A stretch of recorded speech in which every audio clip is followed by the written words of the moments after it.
ಅದೇ ರೀತಿಯಾಗಿ ಸ್ವಯಂ ದುಬಾರಿ ಇವರಿಂದ ನಾರಾಯಣ ಜೀವಿಕಾರಿ ಇವರಿಗೆ ಕೊಟ್ಟು ಸ್ವಾಗತ. ಹಾಗೆ ರಾಜೀವ್ ಕದಂ ಇವರಿಗೆ ಸ್ವರಾಜ್ ಕಮ್ಮಾರ್ ಇವರಿಂದ ಹೂವು ಕೊಟ್ಟು ಸ್ವಾಗತ. ಅದೇ ರೀತಿಯಾಗಿ ಮತ್ತೊಂದು ಮಾರ್ತಾ ಕಿತ್ತೂರು ಇವರಿಗೆ ಸಾನ್ವಿ ಕಂಜಿಕಾರಿ ಇವರಿಂದ ಹೂವು ಕೊಟ್ಟು ಸ್ವಾಗತ. Thank you. ಹಾಗೆ ಮತ್ತೊಂದು ಪ್ರಿಯಾ ಡಾಂಗೆ ಇವರಿಗೆ ನಮ್ಮ ಖುಷಿ ಬಟ್ಟೆಗಾರ ಇವರಿಂದ ಹೂವು ಕೊಟ್ಟು ಸ್ವಾಗತ.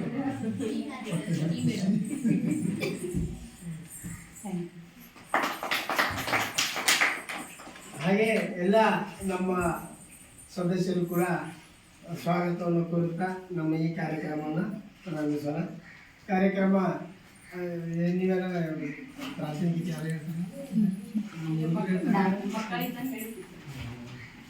ಎಲ್ಲರೂ ಕೂಡ ಎಲ್ಲರೂ ಹೇಳ್ತಾರೆ.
ಈಶ್ವರನ ಅಲ್ಲನ ಯೇಸುವನ್ನ ಪ್ರಾರ್ಥಿಸಿದಂಥ ಎಲ್ಲ ಮಕ್ಕಳಿಗೆ ವಂದನೆಗಳು.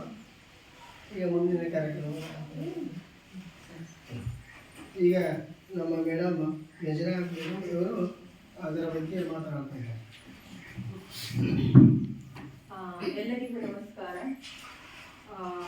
ಈ ಸಾಮಾಜಿಕ ಪರಿಶೋಧನಾ ಸಭೆಯಲ್ಲಿ ಉಪಸ್ಥಿತಿರುವಂತಹ ಈ ಸಭೆಯ ಅಧ್ಯಕ್ಷ ಸ್ಥಾನವನ್ನು ಕೃಷಿ ಇಲಾಖೆಯ ಅಧಿಕಾರಿಯಾದ ಶ್ರೀ ನಾಗೇಶ್ವರ್ ಅವರು ವಹಿಸಬೇಕಾಗಿತ್ತು.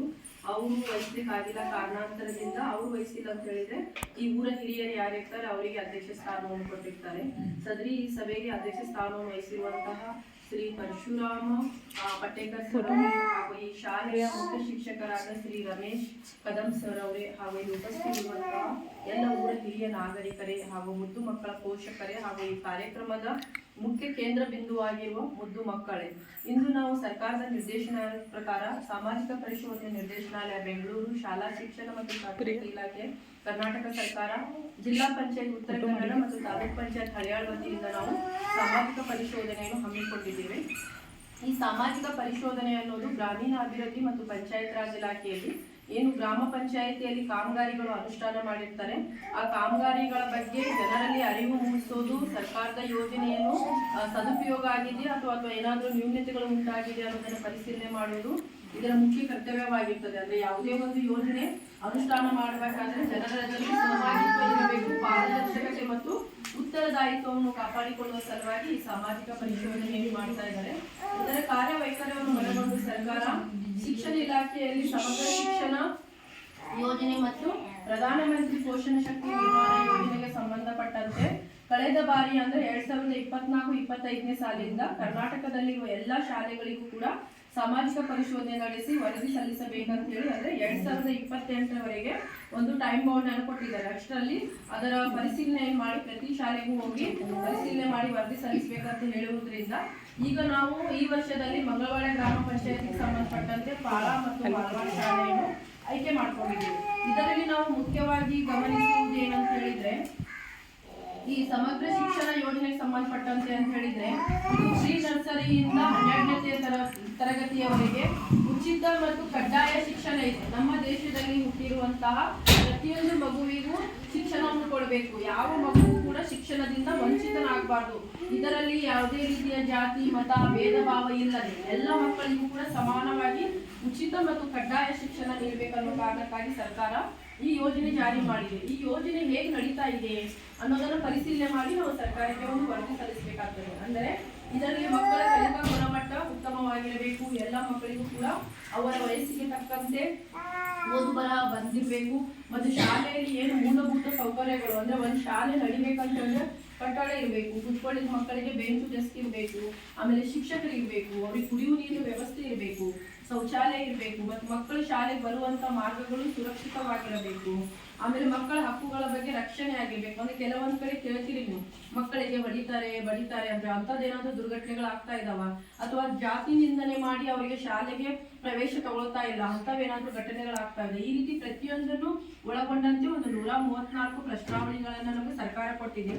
ಅದರ ಮಾನದಂಡದ ಪ್ರಕಾರ ನಾವು ಶಾಲೆಯಲ್ಲಿ ಹೇಗೆ ನಡೀತಿದ್ದಾರೆ ಅನ್ನೋದನ್ನು 3 ದಿನಗಳಿಂದ ನಮ್ಮ ಸಂಪನ್ಮೂಲ ವ್ಯಕ್ತಿಗಳು ಬಂದು ಇಲ್ಲಿ ಪರಿಶೀಲನೆ ಮಾಡಿದ್ದಾರೆ. ಜೊತೆಗೆ ಮನೆ ಭೇಟಿ ಮಾಡಿ ನಿಮ್ಮ ಕಡೆಯಿಂದನೂ ಕೂಡ ಮಾಹಿತಿಯನ್ನು ಸಂಗ್ರಹಣೆ ಮಾಡಿದ್ದಾರೆ. ಈ ಸಭೆಯಲ್ಲಿ ಏನಂತ ಹೇಳಿದ್ರೆ ನಾವು ಮುಖ್ಯವಾಗಿ ನಾವು ಏನೇನು ಗಮನಿಸಿದ್ದೇವೆ ಆ ಅಂಶಗಳು ನಿಮ್ಮ ಮುಂದೆ ಇಡ್ತೇವೆ. ಆ ನಂತರ ನಿಮ್ಮಿಂದ ಏನಾದ್ರೂ ಶಾಲೆಗೆ ಸುಧಾರಣೆ ತರಬೇಕಂತ ಹೇಳಿದ್ರೆ ಏನಾದ್ರೂ ಸಲಹೆ ಸೂಚನೆಗಳಿದ್ರೆ ಅದು ಕೂಡ ನೀವು ಕೊಡಬಹುದು, ಅಥವಾ ಏನಾದ್ರೂ ನ್ಯೂನ್ಯತೆಗಳಿದ್ರೆ ನಿಮ್ಮ ಮಕ್ಕಳು ಏನಾದ್ರೂ ಕಲಿಕೆಯಲ್ಲಿ ಹಿಂದುಳಿದಿದ್ದಾರೆ, ಅಥವಾ ಶಿಕ್ಷಕರಿಗೆ ಏನಾದ್ರೂ ಕೊರತೆ ಇದೆಯಾ, ಅಥವಾ ಏನಾದ್ರೂ ನ್ಯೂನ್ಯತೆಗಳಿದಾವ, ಅಥವಾ ಶಾಲೆಗೆ ಏನಾದ್ರೂ ಮೂಲಭೂತ ಸೌಕರ್ಯಗಳು ಬೇಕನ್ನೋದಿದ್ರು ಅದು ಕೂಡ ಚರ್ಚೆ ಮಾಡಬಹುದು. ಮತ್ತೆ ಈ ಯೋಜನೆಯಲ್ಲಿ ಏನಂತ ಹೇಳಿದ್ರೆ ಮಕ್ಕಳಿಗೆ ಉಚಿತವಾಗಿ ಪಠ್ಯ ಪುಸ್ತಕ ಮತ್ತು ಶೂ ಸಾಕ್ಸ್ಗಳನ್ನು ವಿತರಣೆ ಮಾಡಲಾಗ್ತದೆ. ಮತ್ತೆ ಯಾವುದೇ ರೀತಿಯ ಫೀಸನ್ನು ತೆಗೆದುಕೊಳ್ಳುವುದಿಲ್ಲ. ಅಂದ್ರೆ ನೀವು ಖಾಸಗಿ ಶಾಲೆಗೆ ಹೋಗ್ಬೇಕಾದ್ರೆ ನಿಮ್ಮ ಮಕ್ಕಳಿಗೆ 1000 ರೂಪಾಯಿ ಫೀಸನ್ನು ತುಂಬಿ ಕಳಿಸ್ಬೇಕಾಗ್ತದೆ. ಇಲ್ಲಿ ಏನಿಲ್ಲ, 1 ರೂಪಾಯಿ ಫೀಸಿಂದ 0 ಫೀಸಿಂದ ಮಕ್ಕಳಿಗೆ ಶಾಲೆಯನ್ನು ಕಳಿಸ್ಕೊಡಲಾಗ್ತದೆ. ಆಮೇಲೆ ಇದರ ಜೊತೆಗೆ ಏನಾದ್ರೂ ವಿಕಲಚೇತನ ಮಕ್ಕಳಿದ್ರೆ ಅವರಿಗೆ ಬೆಂಗಾವಲು ಭತ್ಯೆ ಮತ್ತು ಗೃಹ ಆಧಾರಿತ ಶಿಕ್ಷಣವನ್ನು ಕೊಡುವಂತ ವ್ಯವಸ್ಥೆಯು ಕೂಡ ಇದೆ. 1 ರಿಂದ 5 ಕಿಲೋಮೀಟರ್ ದೂರದಿಂದ ಏನಾದ್ರೂ ಮಕ್ಕಳು ಬರ್ತಾ ಇದ್ರೆ ಅವರಿಗೆ ಸಾರಿಗೆ ಭತ್ಯೆಯನ್ನು ಕೊಡುವಂಥದ್ದು ಕೂಡ ಈ ಸಮಗ್ರ ಶಿಕ್ಷಣ ಯೋಜನೆಯಲ್ಲಿ ಬರ್ತದೆ. ಮತ್ತೇನಂತ ಹೇಳಿದ್ರೆ ಇಲ್ಲಿ ಮಕ್ಕಳ ಕಲಿಕಾ ಗುಣಮಟ್ಟ ಉತ್ತಮವಾಗಿರ್ಬೇಕು ಅನ್ನೋದಿದೆ. ಅದನ್ನು ಕೂಡ ನಾವು ನೋಡಿದ್ವಿ.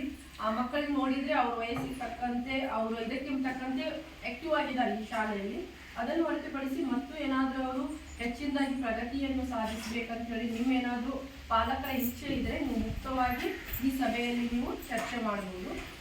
ನಾವು ಇಷ್ಟೊತ್ತು ನನಗೆ ಇದಕ್ಕೆ ಪ್ರಾಸ್ತಾವಿಕವಾಗಿ ಇದ್ರ ಬಗ್ಗೆ ಮಾತನಾಡಲಿಕ್ಕೆ ಅವಕಾಶ ಮಾಡಿಕೊಟ್ಟಿದ್ದೀವಿ. ಇದಕ್ಕೆಲ್ಲ ನಿಮಗೆ ತುಂಬು ಧನ್ಯವಾದಗಳು.